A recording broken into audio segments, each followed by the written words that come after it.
Hello friends, இப்போ evening வந்து ஸ்நாக்ஸுக்கு ஸ்வீட் பிரெட் ஆம்லெட் தான் போட போகிறேன். பிரெட் ஒரு 4 ஸ்லைஸ் எடுத்து வச்சுருக்கேன். ஒரு 1/4 கிளாஸ் அளவுக்கு பால் எடுத்து வச்சுருக்கேன். காய்ச்சின பால் தான். முட்டை வந்து 2 முட்டையை பீட் பண்ணி வச்சுருக்கேன்.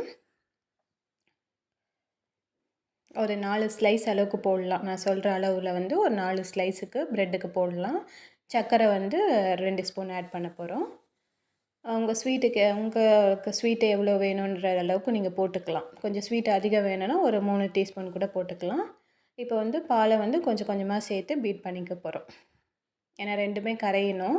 கரைஞ்சதுக்கப்புறம் தான் நம்ம எக்கை வந்து இது பண்ண முடியும். ப்ரெட் அதில் போட முடியும். பாருங்கள், நல்லா கரைச்சி வச்சுக்கிட்டேன். இப்போ சர்க்கரையும் இதில் போட்டு மிக்ஸ் பண்ணிக்கலாம். சர்க்கரையும் கரையிற அளவுக்கு பீட் பண்ணிக்கோங்க. இப்போ பேனில் வந்து நெய் இது பண்ணியிருக்கேன். நீங்கள் ஆயில் வேணாலும் ஆட் பண்ணிக்கலாம்.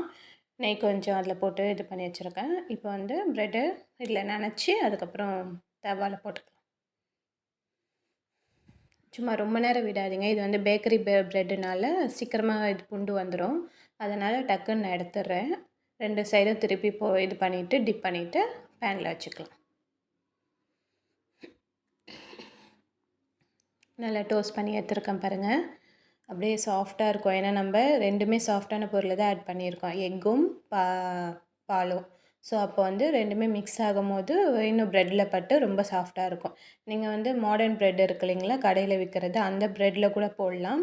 அதுக்கு வந்து கொஞ்சம் நேரம் டிப் பண்ண வச்சுட்டு அதுக்கப்புறம் போடுங்க. ஏன்னா அது இப்போ ஹார்டாக தான் இருக்கும். ஸோ அதனால் வந்து அதை கொஞ்சம் நேரம் டிப் பண்ணிவிட்டு அதுக்கப்புறம் பேனில் போடுங்க. ரொம்ப சிம்பிளாக இருக்கும். அதாவது ஸ்வீட் சாப்பிட்ணுன்ற டைமில் வந்து டக்குன்னு வீட்டில் ப்ரெட் இருந்ததுன்னா இந்த மாதிரி டோஸ்ட் பண்ணி சாப்பிட்டுக்கலாம். தேங்க்யூ.